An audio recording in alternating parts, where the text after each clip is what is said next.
Are you struggling to keep up with guest messages and day-to-day Airbnb operations on top of your 9 to 5 job? Would the cash flow from owning an additional Airbnb change your life, but you simply don't have the bandwidth to make that happen? Today, we're revealing the secret that helped two brothers successfully run 70 Airbnbs while they worked full-time jobs. Their solution 100% worked for us, and I wish we had known about it sooner. In this episode, you will learn how to work smarter, not harder on your Airbnb, and the best way to free up your time without sacrificing the level of hosting your guests expect. Let's jump in. Good morning, guys. Can you tell us a little bit about STR Super VAs and what led you to found the company?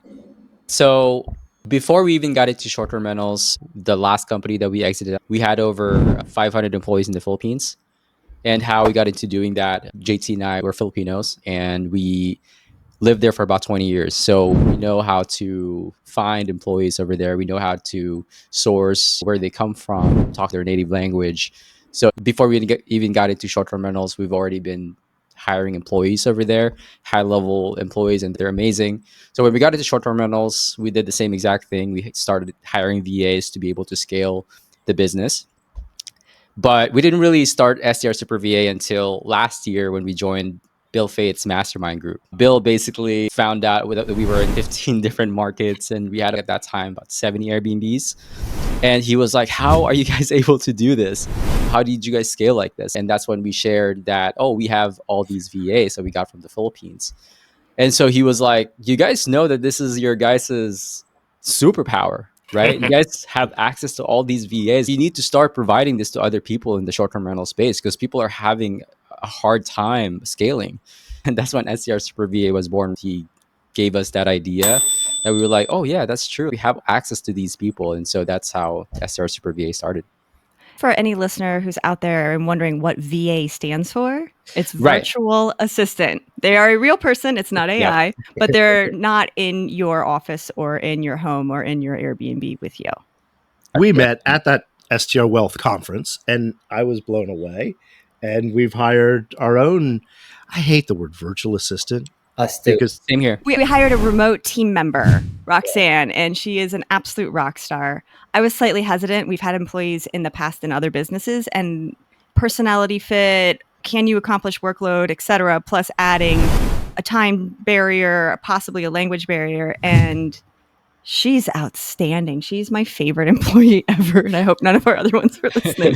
But I can't say enough good things about having a remote team member to take over a lot of the day-to-day tasks that need to be done. But if you're not doing them, you suddenly have time to focus on the next short-term rental that you're opening, the next Airbnb, doing renovations, just working on your business, not in your business.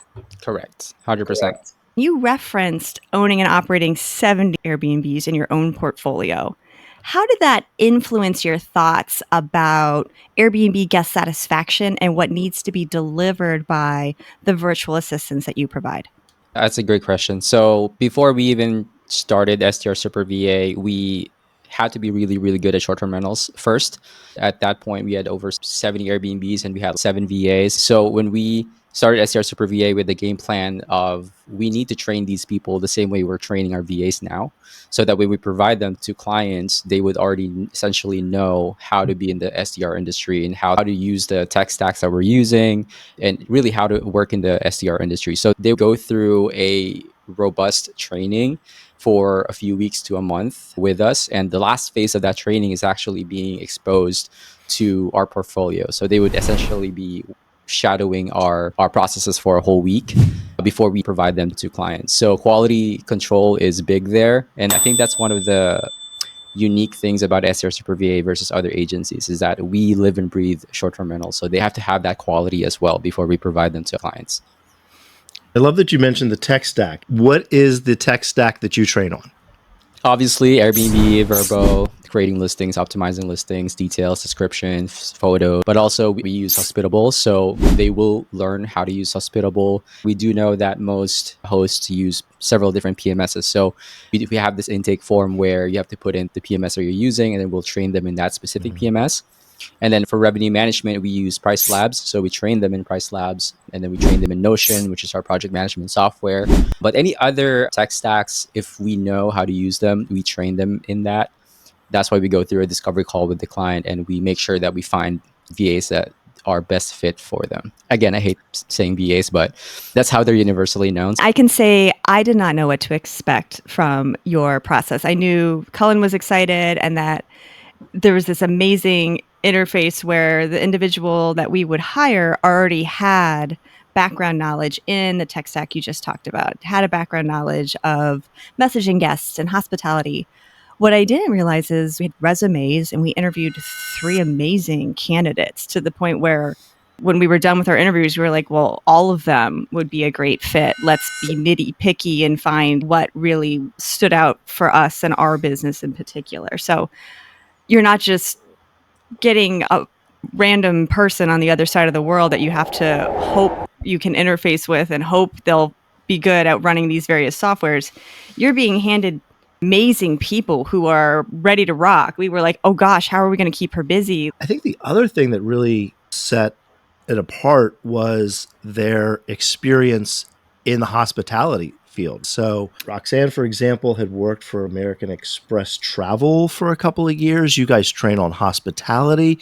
So it wasn't like somebody's coming in just cold, not just on the tech stack, but just understanding at a core that we're in the hospitality industry. Customer service is key. One of the people we interviewed was a former flight attendant. So everyone that we talked to had a hospitality background as well. So just another kudos to you for your screening process, delivering incredible human beings to help everybody scale their business. I know we're talking about this and our listeners are like, this sounds too good to be true. It's not. It also sounds really expensive. How much is it monthly to have a virtual assistant from STR Super VAs? Not expensive at all. The total cost for an operations VA is $699 per month for a full-time VA working 40 hours a week. How much is it again? $700 a month. And we pay $500 a month to our assistant and $200 a month For STR Super VA. We wanted to have very transparent pricing as opposed to most agencies that you pay them $1,200 a month or $1,500 a month, and they take, believe it or not, 60-70% on that, and the VAs don't get paid. And we wanted to have a transparent pricing, and also we wanted the VAs to be part of your team and not part of us, not part of the agency. And that way, there's a better retention, higher efficiency for the VA because the VA becomes part of your team. And you pay them directly, and you just pay us our monthly fee, which is $200. And obviously that comes with our support. If you need management processes for the BA, lifetime guarantee, as you probably already also experienced, that if there's anything that happens, anything that goes wrong, we'll replace that VA at no cost at all. And it's a partnership with us. I think that's another thing that's unique about us, is that once the VA is onboarded, our relationship doesn't stop there. Right? We're there to help you out if you need any other additional training, if you need other management processes that you want us to look at, improve on the processes and stuff. I love that. And is the amount that we're paying the VA, is that an appropriate amount of money? From a business perspective, it seems like a very small amount, which is wonderful. But from a human perspective, I don't want to take advantage of someone. So in the Philippines, there's very little opportunities.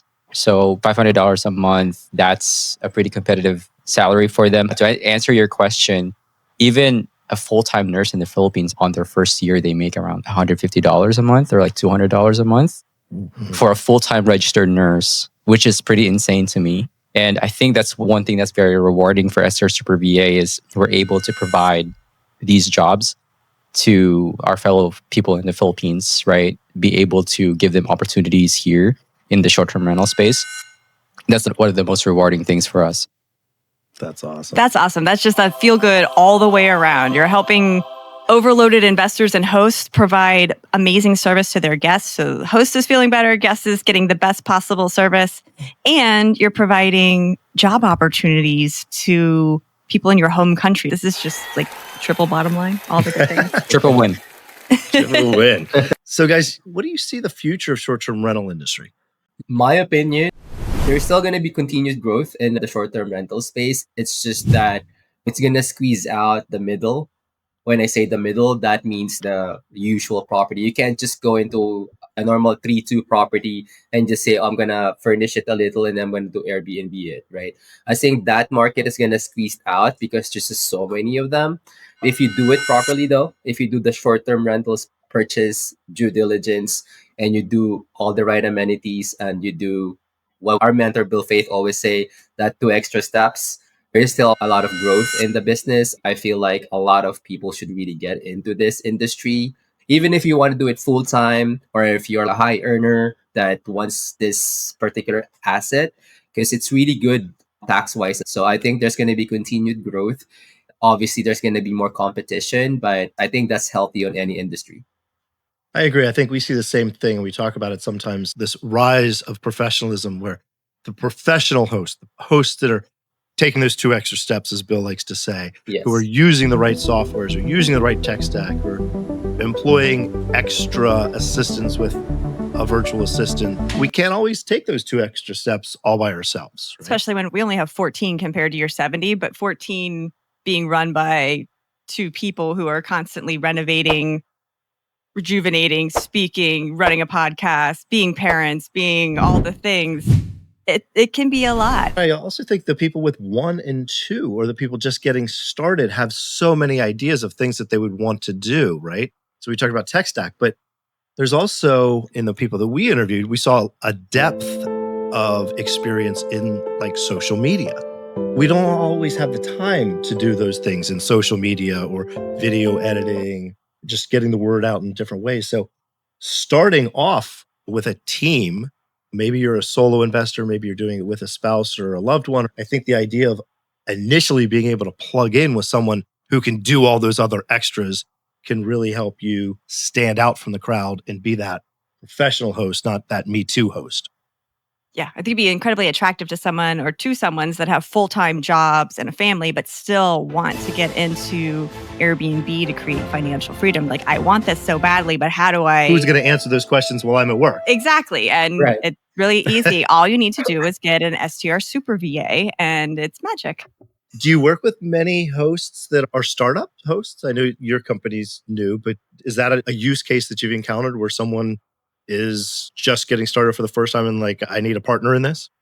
A lot of our clients, it's for their first time hiring a VA. They only have 2 or 3 properties. And once they find out just how much it is for a full-time team member in the Philippines, for the amount that you pay and the value that you get for a full-time 40 hours a week employee, they get mind blown. For me and JT, we had 3 properties or 2 properties. When we started with 2 VAs, we wanted the night shift and the day shift. We wanted 7-day coverage. We always had the mindset of scaling. And so when we have these client calls, we ask our clients, what are your goals? Are you guys trying to scale the business? Because if you are, you really have no choice but to eventually hire team members because there's only so much that you can do. We understand that most hosts have 9-to-5 jobs and have families, and there's only so much that you can do to work on the business. So they end up just working in the business 90% of the time. So that's what we try to explain, and they realize it, and they start with 1 VA and then they find the power in that, and eventually they hire their second one, their third one. I think a great example is, I don't know if she'll hate me for mentioning her name, Mindy. We're great friends with her. When we first met with her, she only had a few properties, and now she's added more and more co-hosts since then, and she's about to hire her second VA. I'm very happy about how she's started scaling her company. So anyone with 1 or 2 properties can hire a VA. I'm glad I asked that question because I just assumed from our perspective that before we met you, we were at a point where we were considering like, we've got to find some sort of solution to bring on an extra teammate. I had hit my breaking point. I am a perfectionist. I want our guests to have concierge service, high touch, high value, but I have a lot of trouble doing that if I'm hanging off a ladder painting the side of a cabin. It's just this push-pull, and how am I going to get it all done without exploding? You touched on a word there that brings up another use case. When I coach, we get this question a bit about people who are wanting to get started, not just scaling a portfolio of owned properties, but co-hosting. So if I'm thinking about growing and scaling a co-hosting business, a remote team member seems like a really important part of that business plan. Yes, 100%. We do co-host as well, or manage, whatever term you want to use. Currently, we're at over 100 Airbnbs now, and we're able to do that. We're able to scale because of our team. Obviously, we have a bigger portfolio. Right now, we have 13 VAs on our operations, so we have 24/7 coverage. Even hosts that we work with, we've helped them actually go into the co-host, even though they're just owning. Mindy was a great example that Jesse just mentioned. She's partnered with her son, Alex. I'm blown away with his mindset. They're about to onboard 17 addition to their own portfolio. They're able to do that because they have the trained team member that can absorb that. If you think about it, one or two co-hosts can overpay one VA. So then all of a sudden, especially when you have that first one trained and you have your SOPs in place, you are then scalable at that. You guys solve the scalability problem for investors in their portfolio, for the individual with just one, or the person looking to co-host and scale from there. This has been absolutely fantastic. And my last question, JT and Jesse, is what is your best piece of advice for the listener out there who's brand new, who just wants to get started? My best piece of advice is keep your 9 to 5 for as long as you could. We had 50 Airbnbs and I still had my 9 to 5 at that time. And I was supporting myself. Obviously, I didn't come from money, right? There's a lot of things that you can automate in the beginning to start an Airbnb business, even if you have a 9 to 5. STR Super VA. There's also Host Buddy if you want to do that. You don't necessarily have to go full on at one property or two properties. So I always tell people, keep your 9 to 5 for now. Once you're scalable, then that's when maybe you can let go of the 9 to 5 and then you start doing this full time. That's what we did. We've always had the scaling mindset. We were not necessarily profitable in the beginning, but that's strategically done because we wanted to be scalable first and have the infrastructure. So we started hiring VAs, started automating things until we got to this point. But anyone can get to this point. There's really nothing special that we did. That's amazing. Thank you both so much. I am sure that you will be hearing from a lot of Host Coach listeners. There should be an influx of questions about how do I get a STR Super VA? How do they get a hold of you? Happy to talk to anyone who has questions. STR Super VA is our Instagram and Facebook, and strsuperva.com is our website. Very simple. And email is info@strsuperva.com. Reach out to these guys. They're awesome. Thank you both so much. So there you have it. You now know how affordable it is to add a virtual team member to help you handle your current Airbnb workload or scale more easily. You also learned how important it is to work on your business, not just in it, and how to avoid being a Me Too host. They get squeezed out of the market by their competition. If you know someone who needs help keeping up with their current Airbnb workload or wants to start or scale their STR portfolio, please share this episode with them right now. Remember, our joy is in your success.